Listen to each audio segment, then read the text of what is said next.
Hello, ladies and gentlemen. Welcome to Film Frauds, where myself, Matt, and my two co-hosts, Mark Hello. and Tyler, Hello. provide our completely unprofessional and 100% biased opinions on the movies of today, tomorrow, and yesteryear. How was that? Was that slow enough? That was, Okay, perfectly. good. And today, we're back to the good recommendations again, because it's my recommendation, and I made these guys watch a movie that's 2 hours and 38 minutes long.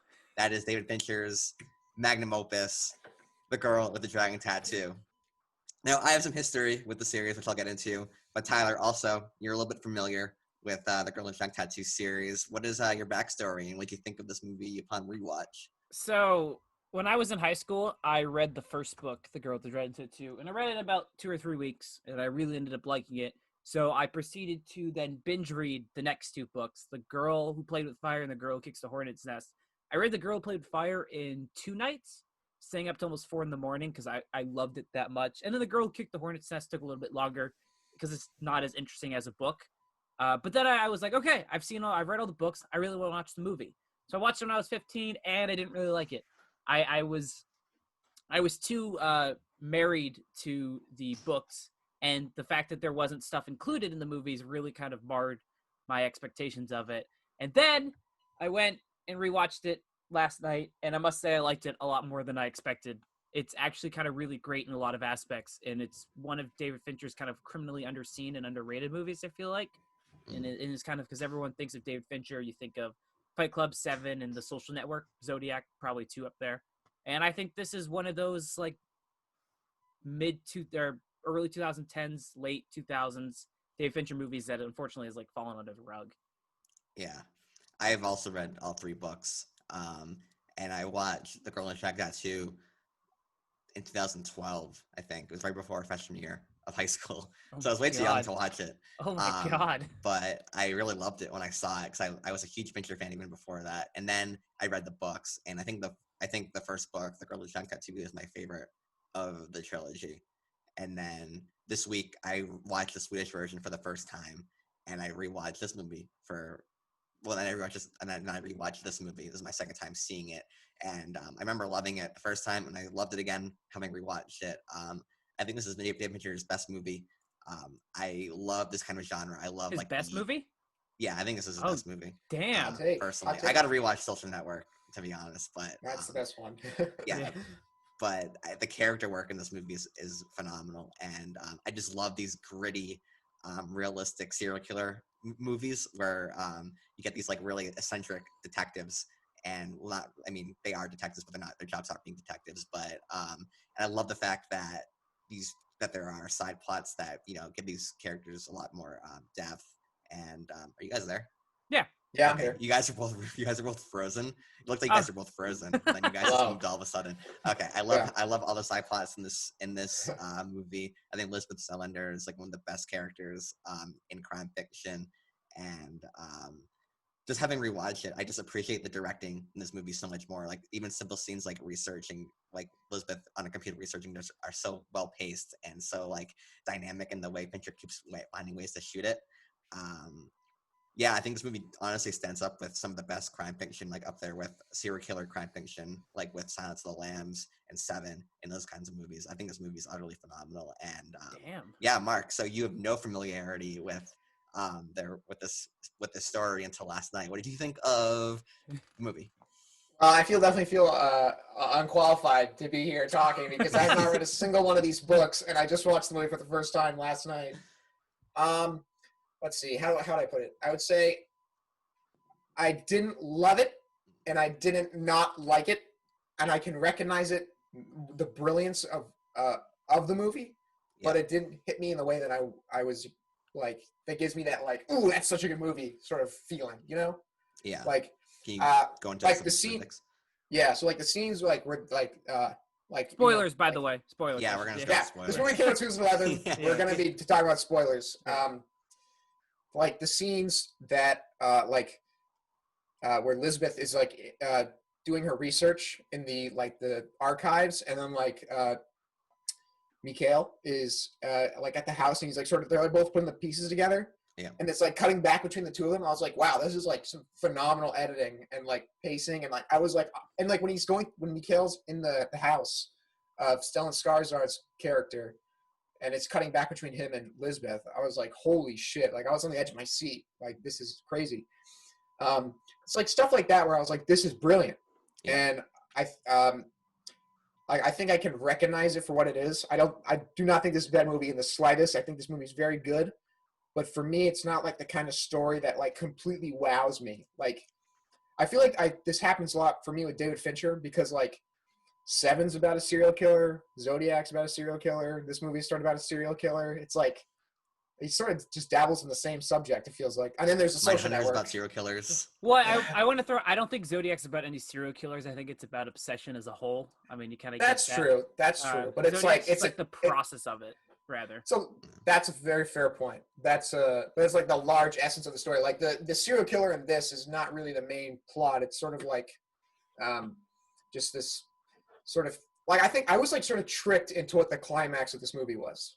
Like when he's like, I have a quote on that later, but yeah. Like when he's like when he goes into like the chamber below the house, and then like it sort of ends way quicker than you think. I was like, oh, well, the movie's over.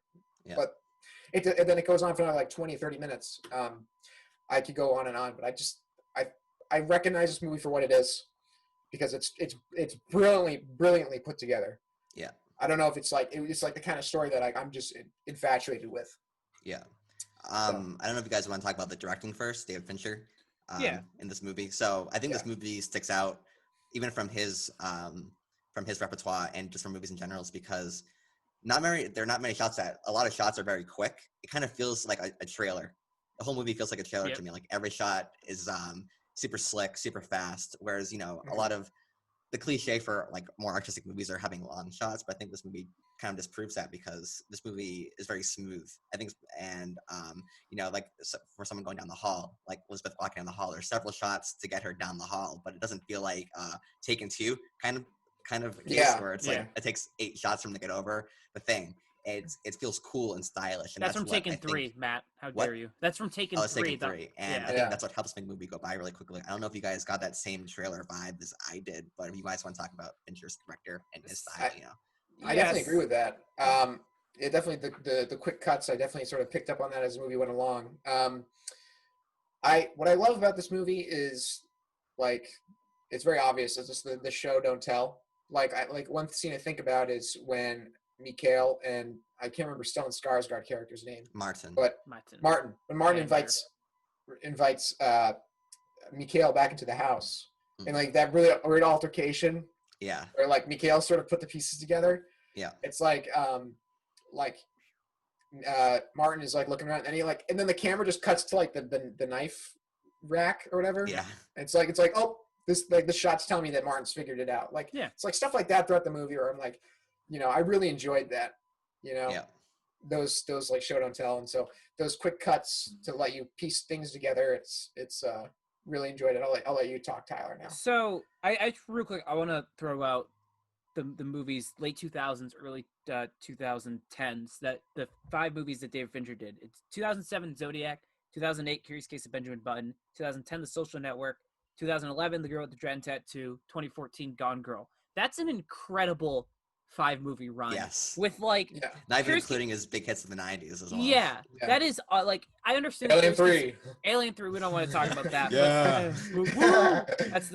But I know the Curious Case of Benjamin Button's a little bit lower in people's lists. I know some people love it and some people really don't like it. But that 5-movie run is utterly incredible. And I feel like David Fincher is probably the most critically acclaimed modern director working today. I mean, if you think about it on a Christopher Nolan, maybe in terms of like both audience and critics. I think so because we often I don't want to compare directors, but we often view Christopher Nolan as the intelligent blockbuster filmmaker who makes these wide appeal movies, but makes them intelligent and accessible enough for a wide audience. But there's enough depth there to get it. I think David Fincher is the absolute peak if Christopher Nolan wants to make more adult movies. This is, however, I just want to say you guys love the film editing. This is probably one of my issues with the movie is David Fincher clearly is incredibly talented. You don't need me, some random dude, to say that he's Tyler now has made it official. That I have made it official. Is a good filmmaker. But there's two key sides to this. Mark, you mentioned the end scene, the confrontation, or the lack thereof confrontation between Michael and Martin, or Mikhail and Martin. That's when the movie knows to slow down. It's wonderful. When it lets the audience kind of take things in and like gather the moment, it's incredible. But a lot of the other times, your example of Lisbeth piecing things together, I really didn't like the film editing in a lot of this. Wow. I think because the perfect example of that is kind of just like the shot length, and I understand it's like the trailer appeal and it's to keep things fast paced, but it's like shot of the face, shot of the map, shot of the information, shot of the it's really really frantic, and it feels honestly a little artificial to me. And I think the biggest thing that stood out was during that first 30 to 45 minutes of the movie is when it feels like it's like going, but it doesn't feel natural. And there's a difference between a movie that's fast paced. You can look at something like in the same genre like Wind River, which is like it's purposely fast paced and it knows, but the editing is still succinct and it knows to when to take a breather and to slow things down. And even in the kind of investigative aspects of Wind River, it's slower, but the movie, the pace of it's still super expedient. Yeah. In this one, it feels like it was done in the editing room. Feels like we need to cut shot length, and it's kind of like putting things together, and it doesn't feel like it was created artificially, which might not make a lot of sense, which could honestly be proven wrong. But for me, with how amazing The Social Network is with the editing, it's probably the best edited movie I've seen. It's so impeccable. To watch Yeah. that in a 1 year span go from where David Fincher was on the absolute top of his game to then this where it felt a little odd really stood out to me on that one. That's interesting because I feel the complete opposite as I've already established. I love the Yeah. frantic pace of the editing. Yeah. I think it makes you more invested. Just from the pace of it, but also I feel like it fits Elizabeth's character because she's a genius, and I think that kind of fits like with her mind is how she's absorbing this information. But I remember in our Burning review, I talked about how when I was paying attention to the movie, I thought the directing was amazing, but I never thought that the directing was commanding my attention. Yep. I think this movie, because they're both similar lengths, I think Girls Next is actually a little bit longer than Burning. And I think this is a about movie 10 minutes longer. Where I felt like my attention was glued to the screen. Like I have kind of developed the habit of going on my phone now because during movies, because all we do is watch them from home. We can't go to the theaters anymore. But I didn't check my phone once during this movie. I grabbed it once, but then something happened. I just put it down. Like I can't watch this. And this is already from someone who's already seen the movie, who's already knows what happens in the movie. Mm-hmm. I don't know. I disagree because I feel like the movies are so stylish and there's so much attention going into every shot, and that's why when you manage to keep that trailer pace the whole time, and it's always, for me at least, I was always engaged to it. And then from either at home scenes where they're talking or establishing shots like the beautiful shots of the island that they're at, like the Vanguard Mansion and all of that. I don't know. I thought that the style worked throughout the whole movie. I think I'm like a little between you two guys. I think I definitely agree with you, Matt. Like I like the way the editing is in this movie. I don't particularly love it. I feel like The Social Network is like the most perfect example of film editing, Yeah, and I think maybe the amazing. editing serves that story better than it maybe serves this one, even though like Elizabeth, it sort of matches Elizabeth's character. Yeah, I think at times like there's shots where I wish it was like the shots lasted a little bit longer because sometimes when you cut a shot off short, you can lose some of the impact that it has, and that's just a stylistic thing that I really enjoy. I mean, I love Andrei Tarkovsky. His shot length is like 5 fucking minutes. So yeah. I want to, Matt. You brought up that point of Mark's gonna. Mark, you brought up that point of the movie does follow Lisbeth's perspective. I mean, we see the opening credits, which is meant to represent kind of like her inner psyche, kind of all things like that. Yeah. But there's good allusions to like the future books and everything in those scenes. Yeah. But I would have loved, because this movie is essentially it's kind of the paths cross kind of style. Two separate characters meet and cross because of an external kind of circumstances, and I would have loved to see the difference between Lisbeth's perspective, where the editing is more kind of rushed and fast paced, and then Mikhail's perspective, where it's slower because his mindset isn't like that. And I would love to see the You two wouldn't say distinct... I mean, when he's reading the books like by the fireplace, you do not think that was slower edited than when Lisbeth's on the computer? Slightly, but it still felt a little fast for me. Okay. I honestly, it could be one of those things like I rewatched this movie in 3 years. I'm like, oh, I'm an idiot. Like, that doesn't make any sense. But that was just the thing that stood out, especially the first 30 to 45 minutes where they're just setting up everything and it's everything. It's everything. It's boom, boom, boom, boom, boom. I was like, oh, okay. Which I think ultimately will come down. We'll talk later about the runtime of this movie. And like you said, Mark, the kind of false conclusion that's there later in this movie, which sounds a little pessimistic, but ultimately the editing might have been my least favorite part of this movie. Okay. Yeah. Interesting. But it doesn't ultimately, like, it doesn't take away. It's still David Fincher, and there's still, like, these moments. Like, I think of... I want to talk about, again, the confrontation between Martin and Mikhail. When you first... Because you know what's happening. You see that Martin notices there's a knife, but instead he reaches in the drawer. In any genre like this, you expect him to pull out a gun, and he doesn't. He throws something to Mikhail. I'm just going to call him Michael because I keep pronouncing it. And you're like, oh, I didn't expect the gun. And then he goes in the drawer again and then pulls out a gun. Yeah, and it's so casual. Yeah. Like he just has it in his hand. Yeah, and you're just like, oh, you're like that. And then the lines of dialogue after and how the shot's framed. And he's like, shot like that was hard to miss. He's like, well, it didn't work. I'm here. He's like, no, Mikhail, you don't understand. It worked because you're here. Like, it worked and you're here now. But like that casualness of just I expected him to pull out the gun. And then all in like one take, it's just, and then he pulls out a gun, and you're like, "Oh, you got me, movie." Yeah. I was like, "Oh, nice." Really, the only shot that lingers is when he is tied up, when his neck's tied up to the thing, and that's probably what makes it so disturbing. Yeah, like, that scene really shook me upon rewatching it. Yeah. Well, there's a casual. It's like how he just sits back on a couch, and then he plays that. What's the song? It's Sail Away or something. Sail Away, yeah. He plays that, and it's just so like tonally jarring to the rest of the movie that I think that's what it stands out and why it's so kind of great. I don't know, what other kind of stuff did you really love about this movie? Because I have one more complaint, which we'll get to later. Yeah.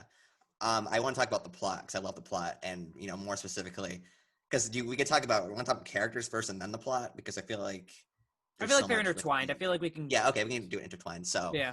I love the characters. I love Mikhail Blomkvist. I love Lisbeth Salander.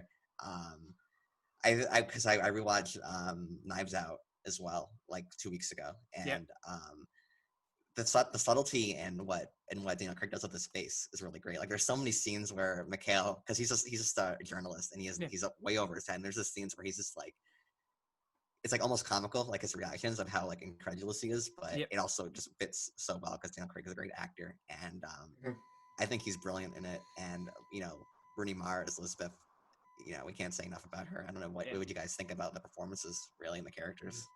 They're amazing. I don't even know how else to put it. Daniel Craig is phenomenal. Rooney Mara is phenomenal. Specifically Rooney Mara. I mean, she went through some shit through this film. This is, I mean, what a performance. It's hard for me to like articulate even further how blown away I was by performances. I'll let you guys go. I want to agree with that. Daniel Craig has a lot of subtlety in this. It's not a very showy performance in any regards, but there's a lot of, it just feels very realistic and human, which is, he feels like a real person. Yeah, which if you watch a lot of our reviews, I'm a big, like, if a movie can make it feel real and human, it doesn't feel like you're watching a movie or a character, you won me over in my book. But yeah, the fact that he's just like, it takes him a little bit longer to figure things out. He's still an intelligent character. He pieces things together before Lisbeth does. But just like the kind of the mundane routine of just piecing things, and he's just like, what does this mean? And he just looks confused, and he's just like dealing with this harsh environment. It's really well done. And yeah, Rooney Mara is unrecognizable to the point I was like, I paused the movie a few times just to like look at like her like character.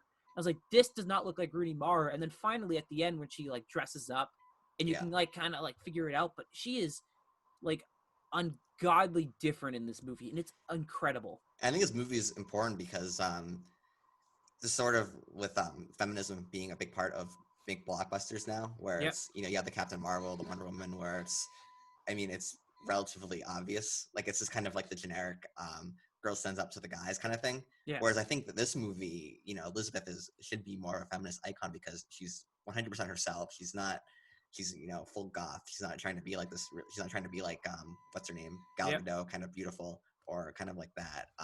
And you see her, deal with this really horrible society where she's basically like be owned by a guy financially, and it's I really think this movie should be recognized more through those merits too, because she's such this great character without being like, oh, I'm going to do these awesome flips or whatever. Like you think of like Salt, but with Angelina Jolie or Captain Marvel or whatever, where it's like, they're basically like these invincible characters that are always on top of their game. Elizabeth feels like a more grounded version of that, which I really enjoyed. I feel like this. I might go off on a tangent on this, but this is actually probably my favorite. Tyler hates Captain Marvel. I hate Captain. No. I think this is probably my favorite part of the movie. Is there's this really overbearing theme of like oppressive patriarchy and like adherence to a system in this movie, and not only does Lisbeth physically just represent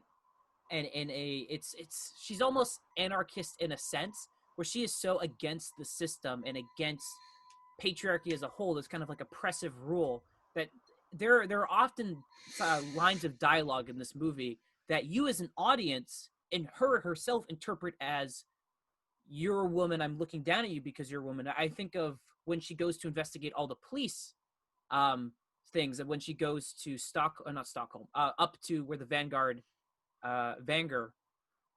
like estate is, and she's going through the police stations, and there's that one line where the police detective guy is like, have you eaten? And she's like, I'm perfectly fine, like by my, and it's just like, you as an audience take that in, you're like, oh, that's a really weird question to ask, but then it's revealed like, oh, he's like, no, you probably shouldn't look at this on an empty stomach, or you should probably look at this if you've recently eaten. But it's just like, it's this amazing perspective where even like the cops calling her like miss just feels like very like belittling. And it's ultimately it's tied into her horrifically monstrous caretaker, who we'll talk about later how just graphic this movie is, because we've been kind of skirting around the topic. But it's just everyone looks down on her, and it's just wonderful of the show don't tell. Like, I'm gonna overcome this without telling you I'm going to overcome it, rather. There's also the scene where she's walking with her backpack in the subway, and then the guy steals it, and they get in a fight, but just based on her appearance and the way people are reacting, they think that she's, like, the culprit. Yep. Just because, she's going, like, first of all, she has the goth look, and then also she's, brutally beating this guy, rightfully so, and it's, you can just tell, like, the perception is such a huge part of her character, and that the fact that she's just used to being, treated horribly, and she still manages to rise against it, which I think is great. Because her character's established early. It's like the guy, the Brole, the guy who basically works for Vanguard and has her conduct the investigation on Mikhail Blomkvist.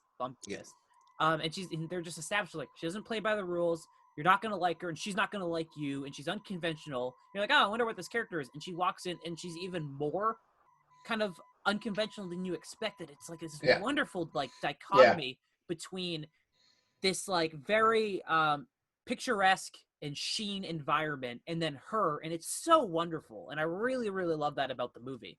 Yeah. I also noticed that, like, in every single scene, her hair changes. Just thought that was interesting. Yeah. No, she walks in with a mohawk. That's right, and then ultimately goes down. Yeah, it's a good point. I think for me, like, one of my favorite parts about movies is like just the catharsis of revenge, I guess. When I think about a movie like Django Unchained, where Django just destroys everybody who wrongs them. Yep. I watched the scene. So you want to go into it? Do you just want to go into it? I watched. Yeah, sure. Yeah. I watched the scene, the very graphic rape scene that I was definitely not. I don't think I ever could have been prepared for. Did you know that was in the movie at all? So for me, The Dragon Tattoo, I've heard this movie before, like, ever since it came out. Like, it's just like I've always heard the title. I was like, I knew it involved a girl with crazy. She looks a very unconventional look, and then there's this very graphic scene in it. Like, that's the two things I knew about this movie. And went in. I sort of forgot about it. I know you sort of gave me the warning, Tyler, but Yep. when the scene came, I was just like, this is so fucked Yeah. up. And so after the scene was over, I was like, I don't care what else happens in this movie. I hope Lisbeth absolutely destroys this man. Which and he does. so when the scene comes, when she gets her revenge, it was magnificent. And so I thought that was a really fucked up part of the movie, but it was like just her revenge was great. And those bruises, Bruce, when she's taking a shower, Yep. yeah, after those bruises are real.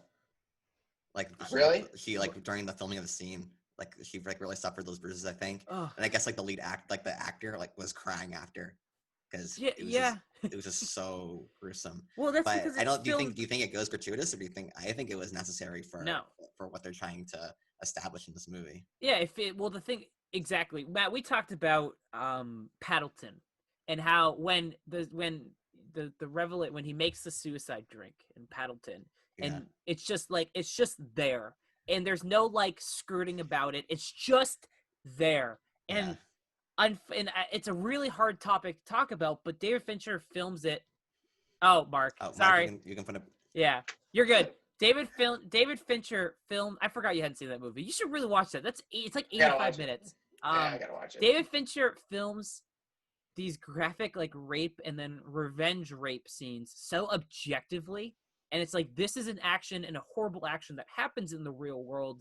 Look at how awful it is. Like, it's just shining a light on just like, dear God, because it's so just you see her fight, and then it doesn't cut away, and then you see the action. It's like 3 minutes of this 2 hour and 38-minute movie. It's unflinching. Yeah. And that's what I really kind of have to respect about the movie, that it's so adult, tackles real issues and real topics and real kind of horrific events. He also kind of teases you. You think when they cut to the door that they're gonna like not show it. Yeah, it's gonna be implied, but they just go right back into it immediately. So Fincher kind of teases you with that as well. You kind of think that you're in the clear for a second, and then obviously you're not in the clear. You have to watch the whole thing. It's horrible. Yeah. And then the revenge scene. Rooney Mara is just phenomenal in that. Yeah. She was legitimately horrifying in that scene, and she manages to maintain the sort of like laconic, kind of like relaxed, but serious character of Elizabeth, while also showing that intensity that feels believable. Like, she kind of goes in this primal mode and this kind of primal hunter mode, and I think it's really great. She paints like the blackness around her eyes. Kind of reminds me of like a war movie or like Apocalypse Now, how like slowly they get like face paint on them and stuff, and they channel the more animalistic sides of them. But not to say that Elizabeth being animalistic, obviously she's playing this whole thing out. Yeah. And I think, that scene is super cathartic. Yeah. And pretty great. It also ties in thematically, just like the whole like women being exploited, and just like even with like Harriet and like all the women throughout this film, and it's the scene is I guess you could say gratuitous, but I don't want to say it like it needs to be there, but it just makes sense. It's not like, why the fuck am I watching this? It's like, this makes sense. You never feel like it's just being horrible for the sake of being horrible. There's definitely a to it. Yeah, like there's I guess, like you said, Tyler, like it's like there's an objective. It's shot objectively because it's part of the objective. Yeah. It's part of when David Fincher establishes these like in this society that is in this world, and it's the world we live in. Women, it's like they're just. It's this patriarchal, like, oppressive society towards women. Here is the absolute extreme of this. Yeah. Here is the worst case of this. And it's not actually, they are clearly worse, but it's like, I'm gonna make an adult movie. I'm not gonna flinch. Yeah. You want to see the worst? Here it is. This ultimately, he's not gonna flinch. That's gonna be the tagline of Film Frauds now. Whenever we do a David Fincher movie, can this ultimately lead into one of my other major complaints about the movie, and it's the resolution of Martin. How it feels almost disingenuous to the themes presented in the movie. And I don't know what you guys thought about this, because Martin is very much a representative figure of this like patriarchal society that David Fincher is very much trying to show. Like, look how oppressive it is. Look how awful it is. there's no like, and it's in a movie that's also very focused on that cathartic act of revenge. We see it with her character, her person who's in charge of her estate and her finances, and then you also see it with a Wernerstrom at the end with Mikkel. Everyone gets their revenge for some sort of action, but then we see this Martin character who is just kind of like unceremoniously killed off. Listen, there. I understand why, in a sense, because the two acts of revenge we get are very personal to our two main characters, and they're ultimately viewing a world. They're entering a world in which they have no relation to them. They're outsiders to it, and we ultimately get that sense of like cathartic release within the character of Harriet. But we're also an audience that's presented with a intriguing and well done detective thriller, kind of like a procedural. And it just feels like it's like that one, like, why do they do it like that? Like there's no moment where you're just like, yes, which the movie has. For Martin? I don't know what you guys thought. Yeah. Well, I would also like to sort of point out, or I don't know if point out is the right word, but Martin himself is sort of a product himself of the patriarchal society, because I think like in the scene between him and not James Bond, Mikkel, he says, you know, in regards to Harriet, like what their father did to him, he was like, it was our duty, Harriet and mine, like to do these horrible acts with their father. Like it's sort of implied that Martin's all kinds of messed up in part because of his father and what his father did to him and Harriet. So like, it's not, so it's sort of, it's affected him as well. And he's just like, his psychology was totally messed up from a young age. So, it doesn't exactly make you sympathetic for Martin, but it's, how am I going to put this?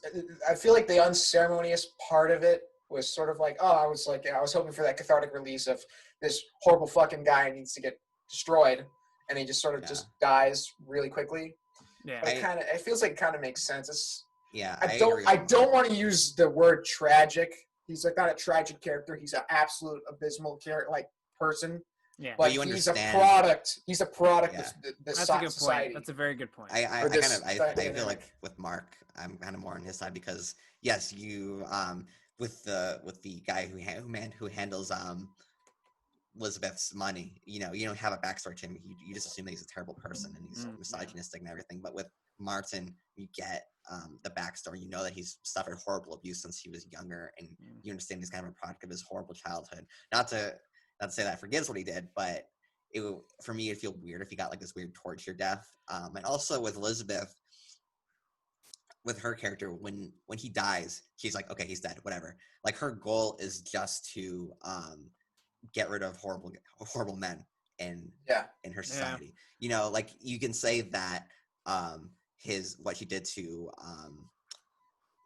the guy, what's his name, Brohl or whatever, the guy who handles his affairs, what could be excessive or, you know, like theatrical, but really what she's fundamentally trying to do is making sure that he never rapes or has that's a good point. Intimate relationship with a woman again. Like everything he does, it can be seen as excessive, but in her mind, it's just like this guy cannot do anything bad again. That's my goal.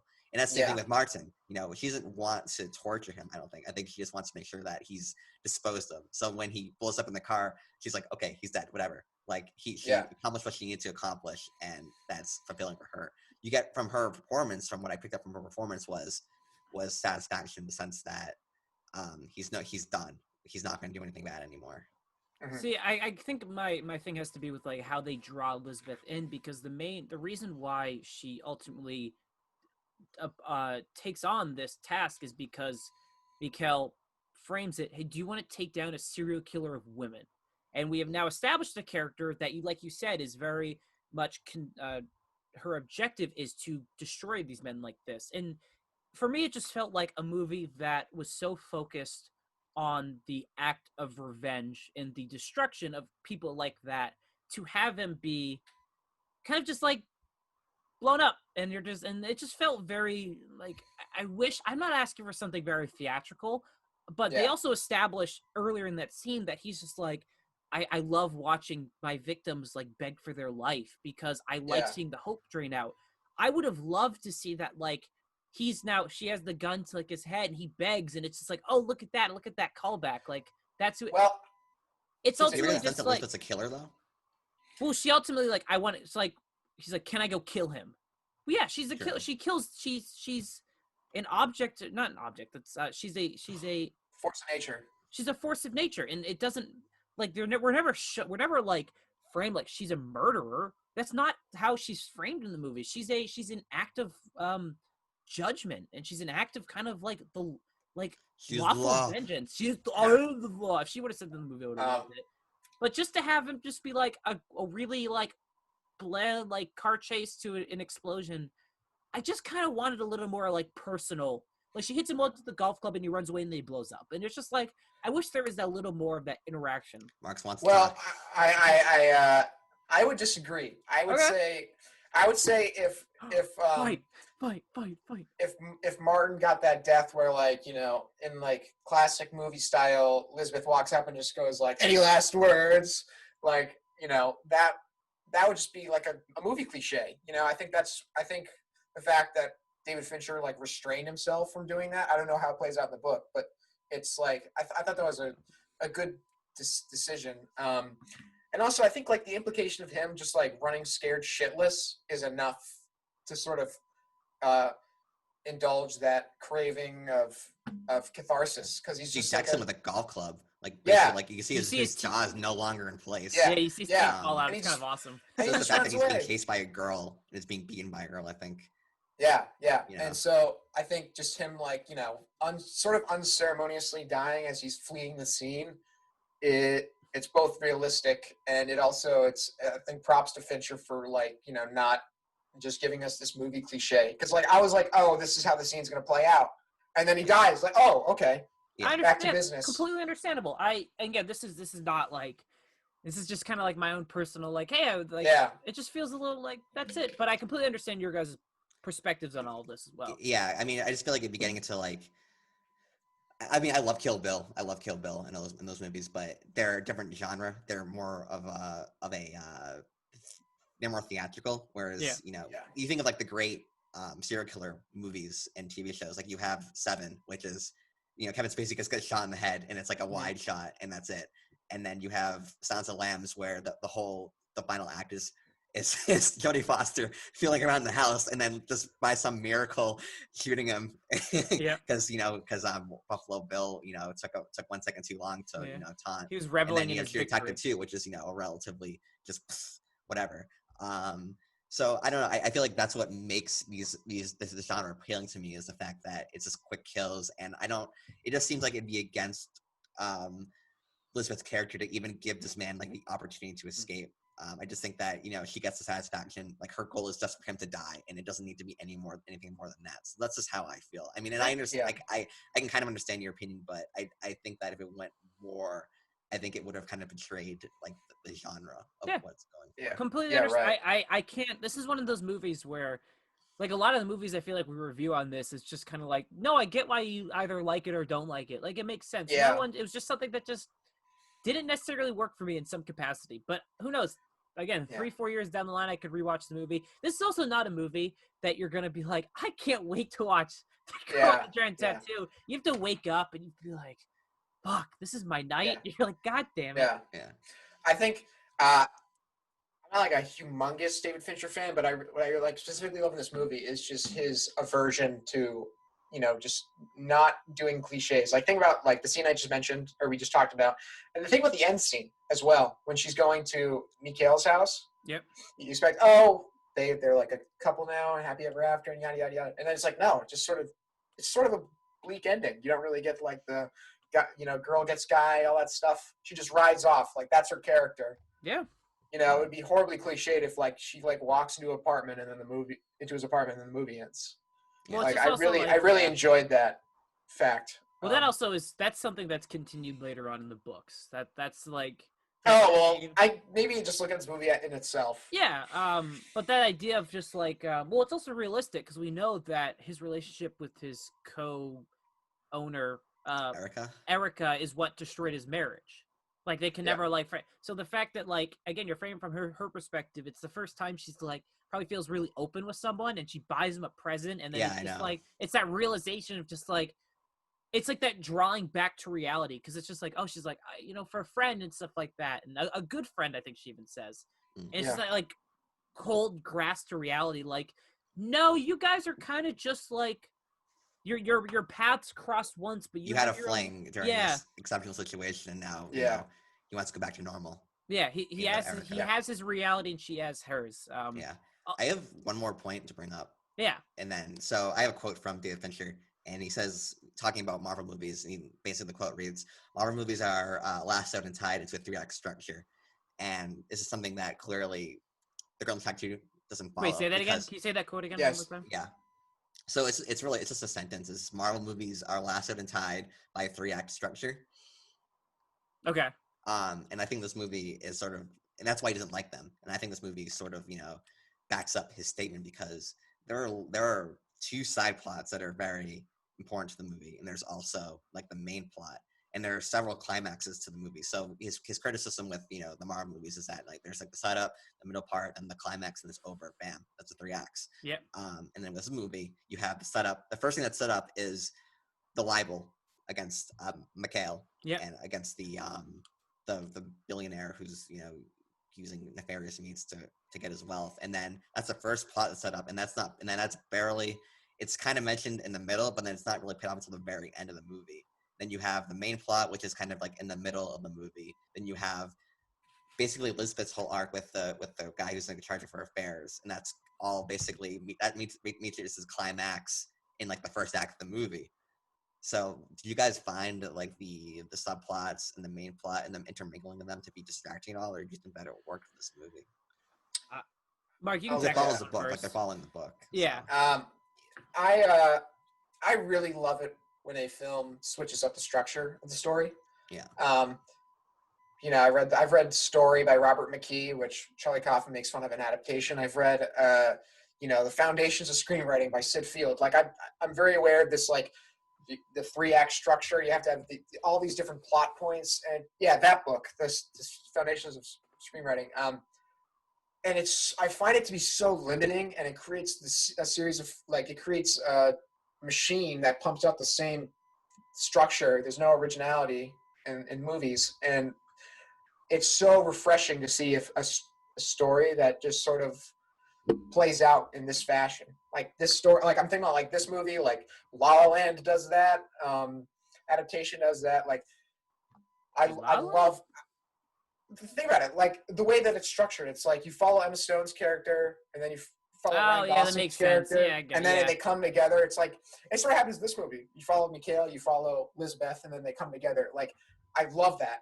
So I definitely agree with you, Matt. Like I really enjoy the structure of this film. Well, I think ultimately, like what Fincher is talking about, and what I think you, Matt, were talking about in some capacity, is the fact that there are 3 separate stories in this movie. You have the Lisbeth revenge, you have Mikhail's libel and Wernerstrom issue, and then you have the main plot, and they're each arcs that are concluded at different times. You have Lisbeth's plot is concluded at first, and then you have the main plot, and then you have Mikhail's plot, and ultimately that 3-act structure is kind of split apart, and it's very interwoven. Ultimately, though, I think it works, and I agree with you, Mark. I like movies that are different. It's appealing to have a movie that isn't just like boom, boom, boom, done. Yeah. Ultimately, though, I do think this movie's like 10, 15 minutes too long, mainly because the main driving force of this movie is, or at least the intrigue for me, is Lisbeth's revenge, and then the Vanger, whatever it is, investigation. And that investigation is wrapped up at about 2 hours and 5 minutes in. So the movie's 2 hours and 38 minutes left. Then you have to conclude the Harriet stuff and the Mikhail stuff, and that Mikhail stuff is like extra like 10 minutes tacked on at the end because it just feels like a little like superfluous for me, a little extra, and it's just not as engaging to me. So it feels like the last 10 minutes are just like you're like, all right, I'm like, I get where this is going, but I've already like come down. Like I had like a cathartic release now. I don't know what you guys thought. So apart from just like it breaks up the structure. I think that having these subplots makes the characters feel like they have lives outside of the main plot. Yeah. Which I enjoy. That's why Mikhail Blomkvist and Elizabeth are such great characters to me. So this is more of a familiar thing with TV shows. So I love TV shows where characters just have scenes where they just talk about random things. So you have like Penny Dreadful, where Frankenstein creates Frankenstein's bride, and then he has to buy a dress for her, but he doesn't know anything about women, so he has to take the main character Eva Green out to help him buy dresses, and it's like a really funny scene. But in the whole vacuum of this great plot, and then you have like the Nick, where this is just one scene where a guy goes on a date with a girl and they just walk around New York in the 1910s, and there's like a carnival going on, or things like that.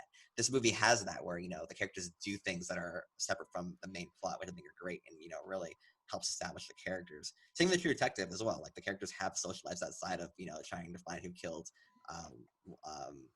Dora Lane. So just elements of that are things that I think is what elevates this movie to me, because the characters just feel more well realized, and it's more realistic for them to have other problems going on in their lives aside from, if he was just on the island the whole time trying to find who killed Harriet, that would have made the movie just more generic, in my opinion.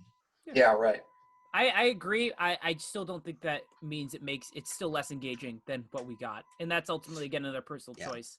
Yeah, I think I just cared about Mikhail so much that I just found that plot to be I think by that point, about 2 hours and 20 minutes in, when you have had the conclusion and Harriet has had her, like oh my god, my life can finally breathe. I feel like by that point, I got my ending. Like I'm kind of like I feel my release a little bit and kind of stuff like that. I agree with you, Tyler. I overwhelmingly love the structure of the film, but I definitely feel like you come down a little bit too early, or like the movie just goes on, it's superfluous or whatever. I definitely agree with that, because once the whole Martin serial killer thing wrapped up, and that sort of comes to an end, and then you realize that the movie's going to keep going on for like 20 more minutes, it's like, okay, that might be a little too long after you have this big climax. Yeah.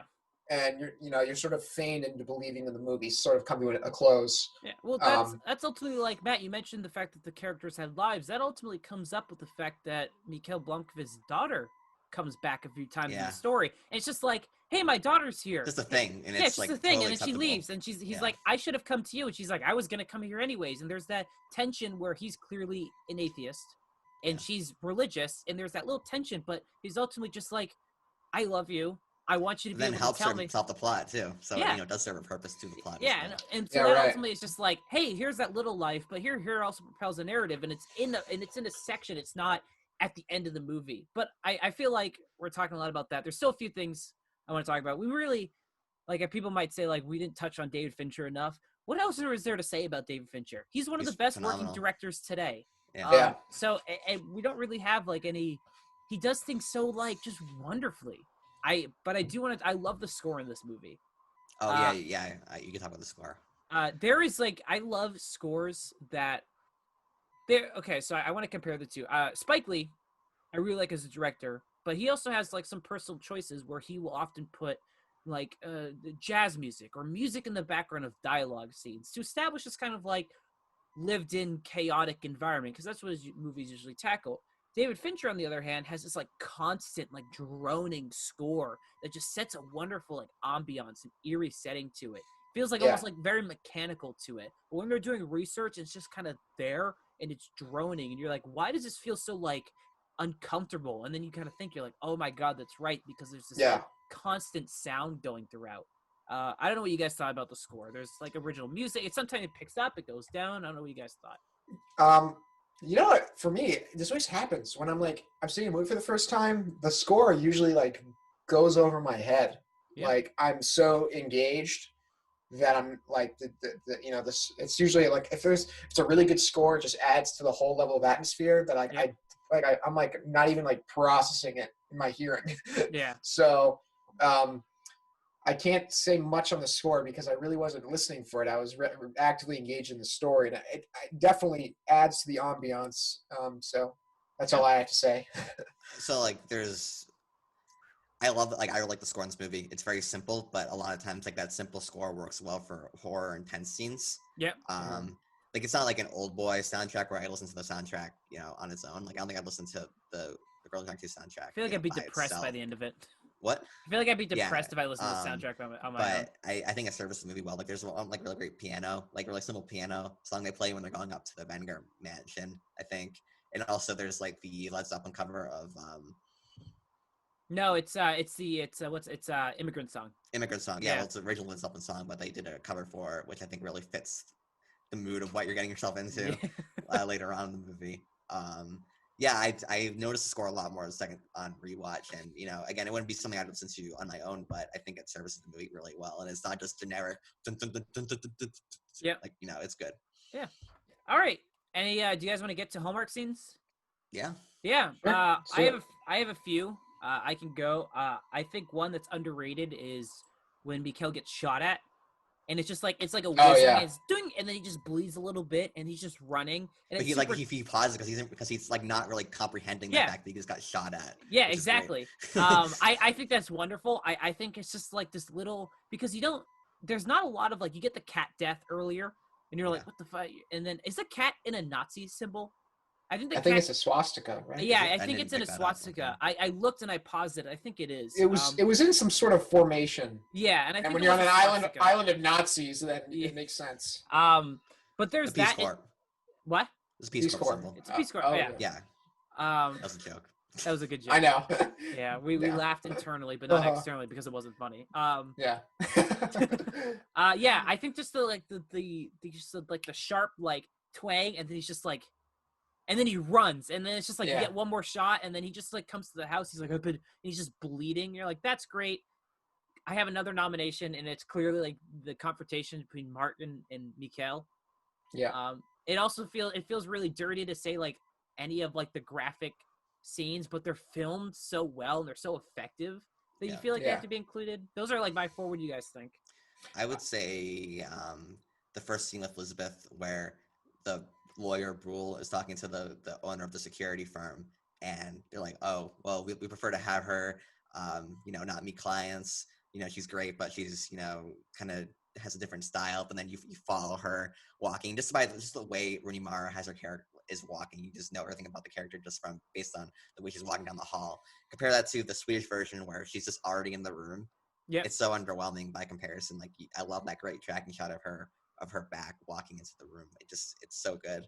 Other scenes, again, the Daniel Craig and Martin Bengar scene where he's has his hands tied behind his back and he's just hanging there. It feels so real and gritty. I love that scene so much. And then the last scene where Elizabeth is dressed up with a motorcycle, and then the snow is falling. She sees Daniel Craig and Erica together, and then she just puts the helmet back on and goes. I thought that scene was really great as well. Mark, got anything?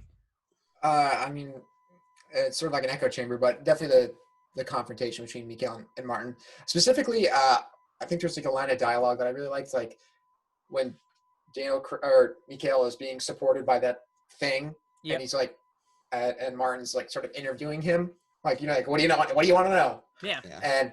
And then like Martin says, like, he's like, I didn't force you in here. Like, you just came in. Yeah. And it's like, isn't it funny how the fear of being impolite is stronger than the fear of death? Like, something wrong's going to happen. I was like, wow, that's fucking, wow, that's a great line. It's really wonderful dialogue. So like that whole sequence of Daniel Craig or Mikhail entering Martin's house, and then just from that point on, and then the cutting back to Elizabeth in the archives, and then like the sort of climax in the torture chamber. That whole sequence I was on the edge of my seat, like, holy shit. Like, specifically the part I also loved was when Mikhail walks into that chamber for the first time, and then the lights go on, and then the gas comes out. Like, it was like so fast. It's like, whoa. Yeah. Whoa.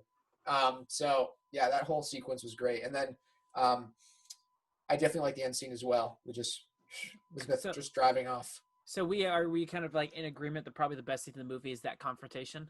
Yeah. Yes. All right, you got the Film Frauds homework movie stamp. That scene, you got it. Graphic. This is me going. All right, Mark's sleepy time moment. If you don't know what that is, it's basically our low points of the movie. Mark falls asleep watching movies. I almost did that. I fell asleep watching Dr. Strangelove a while back, so I might be in contention for a title. I finished. I like. Glad after you woke up though. That's super. All right. Let's so talk Mark about it. wakes up and then claps and then 4 stars and then low points of the movie. Any scenes that stood out that you didn't like? I have 2. I don't have any, so you guys can go. I would admit that this movie got started. It took me a little bit for me to get engaged in this movie. Again, because I was sort of adjusting to the structure of the story. Yeah. It was hard for me to like assign myself to one thing, and I was like, I don't know. I'd say for the first 45 minutes, I was just like sort of distracted just by my surroundings and like my friend. I just wasn't totally into it. You guys are kind of in a crappy mood before going into the movie, though. We were making fun of Matt. I was putting on theatrics. I like how in a normal movie and like a 90-minute movie, you're like, only the first 45 minutes, but that's the halfway mark of the movie. And this one's like, the first 45 minutes. I still have 2 hours left. Yeah, That's right. a good thing. So then it's more enjoyment. My least favorite scenes are that the fight when Elizabeth gets her laptop stolen is like really awkward. It's just kind of like it's like the sound design just feels like very muted, and it's just like what the fuck? But then he screams, and that's cool. I know. The whole argument has just been debunked. Yeah, it's and cool. Get blasted with facts and logic. God damn it! I'm just gonna leave. This is your stuff now. Okay. And then ultimately, I think like that little brief car chase between Elizabeth and Martin, where it's just like framed in on her head and she's just like focused. I was like, there's a scene where she's like on the motorcycle and it's it's like a tracking shot kind of. Yeah, I just didn't find it that. I just was like at a certain point of like when there's like any like giant action scenes in this movie, it just feels so different from like the muted and like everything. I was like, whatever. I wasn't. Where's the blue laser in the sky? That was my low point. I have some information for guessing game. We can do this quickly. All right. I got back. What's the budget and box office of this movie, Matt? If you looked it up, don't say anything. It's probably like 100 million. That's probably wrong. I don't know. And then I'm so bad at this. And then it's like probably made like 300 million. That's so off. What do you got? 75 million and 200 million. This movie cost 100 million. Oh, what? Yeah. And this movie only made $232.6 million worldwide, which was not a big hit, which is why we really didn't get 2 more sequels. I yelled at Murphy. I actually yelled loud enough to wake up Murphy. Murphy is Matt's dog. Who are the 3 actresses considered before Rooney Mara?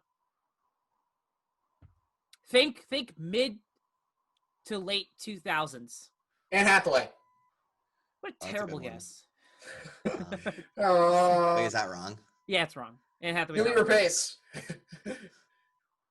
Wait, so think mid 2000s, like 2010. Yeah, like 2000, late 2000s. My brain's not working right now. All right, Natalie Portman was one of them. Oh, that's a good one. Scarlett Johansson. Okay. And are you ready for this third one? Jennifer Lawrence. That would have been terrible. Wait, who was the first one? Wasn't she like 15 at the time? No, the first one was Natalie Portman. And Jennifer Lawrence, I don't know how old she was, but she was turned down for being too tall. Is the official kind of like thing. Yeah. What happened to Jennifer Lawrence? She, I don't know, probably took a break. She was in Red Sparrow, which I don't think was that but good. no one cared about that. She's in that, she's doing the Theranos movie. You know, like Elizabeth Holmes. Not Elizabeth Holmes. There's like that CEO in Silicon Valley who like defrauded like billions of people. Like it actually happened a few years ago, and now they're doing an adaptation of it. Well, she's playing it. I don't know who's directing it, but apparently Jennifer Lawrence is playing this. This woman who defrauded billions of investors or a bunch of investors. Anyway, she's doing that, I think. All right, second part or third. There was a campaign to have Noomi Rapace reprise her role as Lisbeth. Who was the famous celebrity or the famous person who was the champion of this campaign? Give me a hint. Like, could be anyone. It's someone in movies ish. It's an American actor. Oh, Harvey Weinstein. Harvey Weinstein. It's Roger Ebert. Oh. He wanted Noomi Rapace to return as her role, but she ultimately turned it down because she played it in 3 movies. Yeah. This movie was nominated for 4 Oscars and won 1. What were they? One of them is like just like slaps me in the face. Probably editing. Yeah, it won for best editing. Yeah, I said that. I said it first. Yeah, Mark. Yeah, got so it. I'm right. So what are the other 3 it was nominated for? I'm right. Best probably screenplay. Elizabeth probably Noomi Rapace Rooney Mara for best actress. Well, You guys keep talking. I have to go to the bathroom. I drank way too much coffee this morning. Oh my god! What? So unprofessional. I can hear you still. Get out of here! You don't even come back. You won't come back. They were Matt. It was Best Actress for Rooney Mara. She was nominated. Best Director, David Fincher. Nope. I don't know if has David Fincher ever it had to have gotten nominated for cinematography. It did. It was nominated for cinematography, and this is another one that just slaps me in the face. It was sound mixing. Oh, I look at sound. I validated all my. Yeah, I got absolutely slapped in the face on this one. Yes. My God. You suck. All right, since Mark's gonna miss it, I have one more. What other movie released in 2011 had a trailer that spoofed this movie's trailer? Is it like another crime movie? Nope, it was a kids movie. Oh God. Come on, it's one of the biggest movies. It had Jason Segel in it. How to Train Your Dragon. Jason Segel's not in How to Train Your Dragon. Jason Segel. The Kermit the Frog here. The Muppets. The Muppets. Wait, what? The Muppets apparently, I haven't seen it, but apparently had a trailer that spoofed the Girl with the Dragon Tattoos trailer. Okay, I have a trivia question for you. Go for it. Who directed the intro animation? Intro. Was it like Trent Reznor or something? It's by a director that made a movie that we both think is mediocre. Like Nolan? No. Josh Trank. Tim Miller. Oh. Tim Miller directed the intro for that? Yeah, he really? Directed that. Yeah. Tim Miller directed what? He was Deadpool and then Terminator Genesis. Yeah. Okay. Mark, you missed out on Unprofessional. I heard everything though. We didn't hear you pee, so I'm glad about that. All right. Mike's here, so you wouldn't hear what. Great. What do you guys want to give this movie? Mark, what do you give The Girl with the Dragon Tattoo, directed by David Fincher, that came out in 2011? I'm going to give it the highest B that I can give it. I'm not going to give it. I just don't think I can. I didn't love it enough to qualify for an A. That's as a personal choice. I think this is a great, extremely well-made movie. But in terms of story, I wasn't like blown away enough to give it an A. Matt, but I recognize it. But I recognize it for what it is. Matt, you might want to put my name down on the list. I'm going to give it a B as well. Girl with the Dragon Tattoo gets a B. Put my name on it. Do it. For all the reasons I've stated before, I have issues with some stuff, but it's enough where it like slightly perturbs me. I don't know if perturbs is the right word, but Matt, give it your grade. Let's do it. I'm gonna give it an A. An A. This movie represents everything I love in the crime genre. Developed characters, a dark, gritty plot that it doesn't feel gratuitous, and excellent filmmaking from David Fincher. So we really anyone screwed who's up. An A is just objectively wrong. And that's okay. We really screwed up, Mark, by I gave the Marine a B and you gave Dune a B. We really screwed up because now it's just like The Girl with the Dragon Tattoo is the same grade as the Marine. We really screwed up on this a lot. This is the first movie I recommended where you guys haven't both given it an A. You recommended Dread and I gave it a B. Oh, that's right. Yeah, I'm very stupid. All right, that was our discussion. Now we're gonna get to probably a brief-ish what we've been watching section. Mark, you seem to have watched a lot of stuff. Go through it. What do you got? Well, I watched less. I was hoping to watch more, but I only got to watch 2 movies. Oh my God, I still watch more than you. How is that possible? I watched Chungking Express by Wong Kar-wai. This is the first Wong Kar-wai film I've seen. Ooh. I am not going to tell you guys what I think because I don't want to. I want you guys to watch this film, and I don't want you to be influenced by what my thoughts are. Okay. Whether they are good or bad, I'm not going to tell you. All I'm going to say is I think you guys should watch it because I think you should watch it. I'll tell you one thing. I'm not going to tell you if I agree with it or not, but Quentin Tarantino loves this film so much that the first time he saw Chungking Express, he cried because he didn't think he could love a film this much. It's on Criterion. This is on the Criterion channel. And from Wong Kar-wai is In the Mood for Love, which I do plan on watching. I think that's his most famous movie. In the Mood for Love is apparently what he's most known for. They're both short. They're both like 90 minutes. Okay. Chungking Express is 1 hour and 42 minutes. And the In the Mood for Love is 1 hour and 38 minutes. Matt. Probably watch Chungking Express first because that came out 5 years before or 4 years before In the Mood for Love. Okay. I think those are the only 2 Wong Kar-wai movies on the Criterion channel. I think there's rumors. I don't know if it's like Criterion announced it and it's just like when it's going to come or it's like theorizing that it might come. But there's a Wong Kar-wai box set coming to Criterion, I think, soon. So you'll probably see a big, you know, there's going to be a lot of people in the film community talking about it. Like, I think all of his films just got restored to like 4K digital. Damn. Recently, like they're coming out December. So like getting a 4K In the Mood for Love. So watch it. It's a movie. It's a movie. Watch it, please. I think, no, I'm not going to say anything. Never mind. I'm not going to say anything. I watched Fist of Fury, Bruce Lee. Yeah. 1972. Canceled. So I'm going through the Bruce Lee box set with Criterion. So there's 5 films on there. It's The Big Boss, Fist of Fury, Enter the Dragon, Way of the Dragon, and then there's a 5th one. I can't remember the 5th name. It escapes me. Something. Is the name of the movie called It Escapes Me? Yeah, that's what it is. Boom. I watched Fist of Fury. I loved it. Where are you going? I think he's leaving. Just keep talking. Oh, he's back. Matt had to leave. Matthew. My joke was so good. This is so unprofessional. Matt! Mark, What is keep he talking. doing? Keep talking. Hey, Matt, what's up? What's up? What was that about? Tyler's joke made me want to end it all. Why'd you like malasely put on your headphones? I don't know. No sense of urgency. Yeah. Yeah, it's amazing. Bruce Lee was amazing. I absolutely loved the film, and I'm so glad I own it on Blu-ray because I blind bought all of them. Gives you a idea of what my character is like as a person. How much was the box set? I got a half off, so it was $60. Oh my god! It's worth it. Okay, I'm serious. The restoration by Criterion is next level. It looks like it was filmed a year ago. Do we have an intervention with you? Are you okay? I'm over it. You're over it? I almost impulse bought The Elephant Man last night because it comes out in like 2 weeks or something. But I resisted the urge. I resisted the urge. So I watched Chungking Express and Fist of Fury. Fist of Fury was amazing. I'm not going to say what Chungking Express, what I thought on Chungking Express. Just go watch it. And that's what I watched. Matt, what did you watch? I watched The Girl with Dragon Tattoo 2009 Swedish version. I think it's in almost every way worse than the original, but it's still a good movie. I still really like it. Really? Yeah. Did you read Roger Ebert's review of the No. Fincher?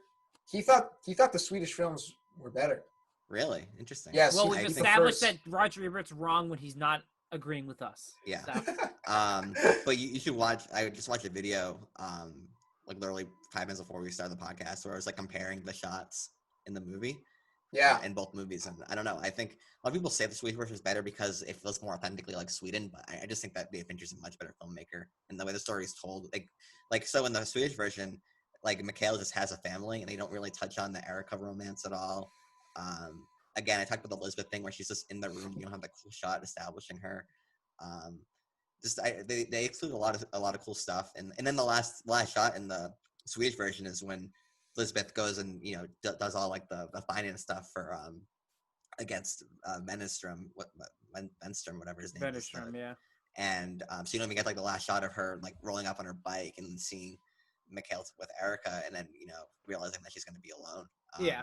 So like I don't know. I honestly thought. I mean, the performance is really great. Noomi Rapace is great, and the directing is good. It's not bad. It's just not David Fincher's just an exceptional director. So yeah. I do think that if you like this movie, if you like the story, that you'll still get good stuff out of it. But I think it is in many ways and just overall worse than the Fincher version. Yeah. Matt, do you want to do before I get to my movies? You want to do? I saw one more movie. You saw one more movie? Yeah, I watched it last night. I rewatched Ghost in the Shell, the anime version. Ooh. On Amazon, and because like I'm getting pretty excited for Cyberpunk, the game 2077. So I was like, I'll just rewatch it, and yeah, it's really good. It's better than the live action adaptation from Scarlett Johansson. There's just so many great still shots of just like this the cyberpunk Japanese society, and there's so many like iconic like fight scenes and stuff, and it it just talks about programming and how humans have DNA, which is all like a programming of like an artificial machine, things like that, which I think are really cool. It's very philosophical, and I tried reading cyberpunk books before. I tried reading Neuromancer last year, and I hated it. I think cyberpunk works a lot better in film and in visual media. And I think that if you like cyberpunk or are interested in cyberpunk, I would say that Ghost in the Shell is probably the best thing to go to, in my opinion. And also, I've been playing some games. I've been playing more games. I've been playing Prey 2017 and Ghost of Tsushima more. I finally got back into Ghost of Tsushima, and I'll talk more about them later on because like I'm still not very far into either of them. But probably for the September recommendations, I might go more into detail with those. Nice. And New Japan G1 Climax Day 1 started today. Man, the matches are so good. I watched Jay White beat Shingo Takagi and Kotobushi. Isn't Jay White an actor? Isn't he an actor? Who? Isn't Jay White? No, he's a wrestler. I'm thinking of someone else. Idiot. Shut up. Don't even talk. And Kotobushi beat Kushikahara. I still got to watch the rest of Day 1, but there's going to be a whole month-long tournament of the best wrestling you could possibly imagine, and it's going to be glorious. I'll be providing weekly updates for you, not for me, for you, the fans. For our fans. So awesome. Not awesome. All right, Tyler, I'm ready. All right, I watched 3 movies, all before 1980, which you guys should be proud of. I watched Doctor Strangelove, or How I Love to Stop Worrying and Love the Bomb. Holy shit, this movie's amazing. It's so great. It's so funny and satirically just perfect. At the end, when he's just like fighting not to give the Nazi salute is probably some of the hardest I've laughed in a movie in a long time. I was just absolutely dying. It's so quick. It's so succinct. It's so like well done when he's just on the phone. Dimitri, I'm sorry. No. And it's just like constantly doing that. And the more you learn about it, the more that the reason why the camera doesn't show anyone else in that scene often is not because it's because everyone was laughing. No, they couldn't frame anyone because everyone was cracking up at Peter Sellers. So they had to keep him in the shot because they wanted, because Kubrick wanted to get more like, just like that stoic look and like the reactions like Dimitri, but everyone was laughing so hard that they couldn't. And I found that so amazing. Yeah. It's probably my favorite Kubrick movie right now. I still have to see a few more. I have to see Eyes Wide Shut and A Clockwork Orange and Lolita. And then, but right now, I absolutely adored this movie. I then watched Eraserhead, David Lynch's directorial debut. It kind of slaps. It kind of sucks. It's one of those. I was really, really curious about what people thought about this, and I was scrolling through Letterboxd reviews, and someone didn't give it a rating. They just said like, "How do you rate this movie that doesn't feel like a movie but feels like a painting put on a screen?" And I was like, "That's so great." This is ultimately a movie you're gonna watch it, and you're gonna get like whatever you want out of it. I ultimately saw it as like the destruction of the nuclear family. And listen, I would love to do an entire podcast like dissecting a lot of this movie. Matt, you haven't seen it, so I won't spoil it. I kind of understand the appeal of David Lynch. I get it. I get the appeal. Okay, I'm really excited then because if you are on board with this movie in the slightest, you will be on board with Blue Velvet. Yeah, I'm like one person here. I tried watching it. This wasn't my thing. Wasn't your thing? It wasn't your thing. Hey, that's completely fine. Eraserhead. I remember the first time I watched it for the first time this year, and I watched on the Criterion Channel, and I didn't really know much going in except it was like another one of those darlings from the Criterion community. So I watched it, and then it finished, and I just sort of stared at the screen like it was just my black screen, and I was just like, was I awake for the past hour and a half? Yeah. Is that real? What did I just watch? Yeah. I still have I watched it months ago. I watched it half a year ago. I have no idea if I love it or hate it. I don't. I can't review this thing. Yeah, it's really tough. It's one of those movies that you're like, I feel weird like giving it like 4 stars because it doesn't feel like a movie that is like bound by a grade. It's entirely abstract, and whatever you take from it is the point. It's why David Lynch, like you said, is just like, hey, what does Racerhead mean? He's like, I don't fucking know. You figure it out. I'm not gonna tell you. I think what I love about David Lynch is he's so uncompromising. Like the fact that this film is even made is crazy. It's his directorial debut, and he had the balls to basically just go like, you figure it out. Like it's really respectable. I gotta give it to him. Matt is just like, that's just like, God damn it. I'll sort of like pivot the conversation a little bit. You guys know David Foster Wallace, right? Yes. He was a big fan of David Lynch because he was obsessed. David Foster Wallace is obsessed with like postmodernism in both literature, like just in media in general.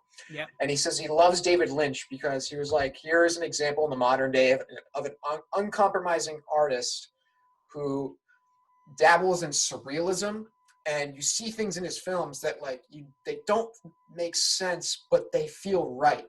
Yeah. And it's like an artist being themselves, which is kind of rare to see in films nowadays because you're sort of compromising with studios to get your thing made.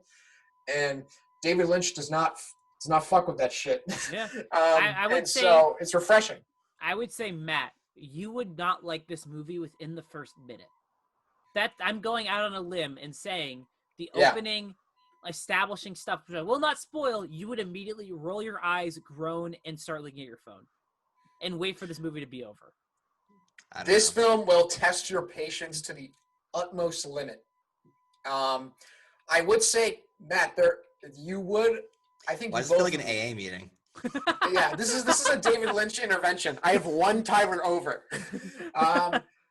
You guys Mulholland Drive is a totally different beast that I think both of you would. It's different from what David Lynch sort of usually does. It's done in a different manner that I think you guys would. I think it's more accessible for you, Matt. If you're looking again to David Lynch, you don't want to touch Blue Velvet or Eraserhead. Check out Mulholland Drive. Cool. All right, my fun movie, because we're getting on the longer side, is I watched Ingmar Bergman's 1957 movie Wild Strawberries, and I like it a lot more than The Seventh Seal. I think I don't think it's a perfect movie, which is like blasphemy again, considering its acclaim. I would agree with you. It's I think I have a few issues with it, which I wrote down, which I just want to get again. I think there's a little bit too much exposition. There are often times, like right at the beginning, he's like, I really feel like he like the performance we get by, I don't want to butcher his name, by Victor that guy. I looked at it, is so amazing that there's so much emotion and just like energy captured on his face that we don't need as an audience all the exposition saying how he feels, because we already know how he feels just by his interactions and by how just he looks. There's just like this wonderful, like amazing themes of like death, guilt, anger, remorse, and it's awesome. Anger leads to guilt. Guilt leads to the dark side. Shut up! Don't even put that in the same. No. Same get out of here! As Get out of here! I think that's a little bit that I do think it has some slight pacing issues around the middle. I think that might just be part of its time, and ultimately, I wish the film went a little bit more abstract. There's that wonderful surrealist first dream where he sees, spoilers, Matt, it's not spoilers, it's in the first like 10 minutes of the movie, where he sees like the weird, like the scrunched face, and then the cart gets stuck, and then the coffin falls out, and it's him, and it grabs him. I was like, this is amazing. I'm like, I want more of this. And then ultimately, it kind of delves more into like realistic dream sequences, and I just wanted a little bit more weird. I wanted a little bit more, because it seems the first one was done so well. I was like, man, I wish I had a little bit more. Ultimately, though, I would actually recommend, if you're looking to get into Bergman, I would recommend this over The Seventh Seal. This is a little more accessible. I think it's a little more, I mean, Seventh Seal is pretty on the nose, but this one's more on the nose than that. I feel like this is more like purposeful, which makes sense, because there's a lot of, like we talked about in The Seventh Seal, how a lot of the side characters were just not like, but everyone, like, we're just like, okay, but in this one, it feels like everyone has a purpose to serve the main thematic elements of the movie. So, yeah. I think it's fair to say, like, when you look at an old movie like this, Tyler, I'll clarify. I think I pretty much agree with you completely. Like on this film, like, I think it's great. It has some flaws. I love Ingmar Bergman, but like, this is not one of my favorites from him. It's probably in the lower tier, but I still love this movie, which gives you an idea of how much I love Ingmar Bergman. When you watch an old movie like this, don't like think of yourself like, here in 2020 looking back. Think of yourself like, up until this point in cinematic history, what has been shown? Like, what have we seen? And where is the artist at currently in his trajectory in life? Like, in the 50s, Bergman was still finding himself, and he was actually sort of inventing all these new ways to tell a story. Like, this is like probably one of the first instances in cinematic history where, dream sequences are just done so well. They're done really so well. Instead of looking at like what's come between 1957 and 2020, look what's come from 1920 to 1957. Yeah. See I get it. I understand. Ingenuity. It's also very hard. Listen, we'll probably have later in the line an entire And Persona discussion. was the biggest mic drop of any filmmaker ever. Yeah. Persona. We'll figure this out. Yeah. You guys got no. First off, he made Seven Seal and Wild Strawberries in the same year. Yep. That's a lot. I hope he's okay. Oh yeah. He's not. Okay. No. He's not okay. I read his biography. Is he still alive? No, he's dead. He passed in 2008 at 89. Did he make a movie? I saw one movie he made. Lost his game of chess. Death. Wow, look at you. Well, actually, Max von Sydow lost his game of chess this year. Yeah. Oh, I was at work when I got the notification like Max von Sydow has died at 90. I was like, well, my fucking year's ruined. On top of everything else that's happened. Yeah. That's ultimately what I've been watching because we don't want to harp on everything too long. Yeah. We'll probably Also, the Celtics are terrible. Also, the Celtics. Yeah, Matt. Quick few minutes on the Celtics, real quick. Matt, the Miami are really good. They're gonna lose. They're gonna lose in probably 6 games or 5 games. All right. Let's make a quick prediction. We go for the playoffs. Right now, it's the Lakers just beat the Nuggets in Game 1. Yeah. The Miami Heat are up 2-0 on the Celtics. Matt and I are big basketball fans. We love the Celtics. What do you think happens for the rest of these 2 series? Who goes to the finals? I think the Celtics lose in 6. I'm gonna say Nuggets Heat. Nuggets Heat. That's bold. I'm saying Heat Lakers, and I say the Lakers win in 6. Okay. I'll probably say Nuggets Heat, Lakers win in 6. I mean, Lakers Nuggets Heat. Nuggets win 6. You think the Nuggets are gonna beat the Heat? Damn. I don't know. The Heat are good. We'll see. We'll see. I just don't want the Lakers to win. I just don't want the Lakers to win either. So that's more like me being optimistic. The Celtics, unless they can somehow pull their stuff together this next game, guess what? Real quick, Game 3, Hayward has been upgraded to questionable, which means he might be back for Game 4. But the thing is, no team's ever come back from a 3-0 deficit. So nope. So that's the thing. We need a big guy, so Hayward would be great to have back. So if we can win the next game, get Hayward back, completely throw off the Heat's offense with having Hayward back, that could be something. But we are desperately in need of like 1 or 2 more bench pieces, reliable bench pieces, and then we're good. But yeah, that's our Celtics. All right, Matt, what's our call to action? Like, comment, subscribe, comment for your film fraud as long as it's me. Or me, I mentioned Bergman, franchise mutiny. What's up? So our friend that recommended the Untitled Chapter movie, we'll get to it in the next coming weeks. I think Mark. Yeah, we'll be watching North by Northwest. Yep, so we'll get to that. But next week we are continuing my Park Chan-wook director series. First we did Old Boy, and now we're doing part 2 of the Vengeance trilogy, which is Sympathy for Mr. Vengeance. So I actually haven't seen it, so we'll see how that goes. Oh damn! All first-time watches here. Yeah. So look up for that. Our submarine films usually do the best anyways. So yeah, awesome, great. All right, thank you guys for watching. This has been Film Frauds, and I get the final.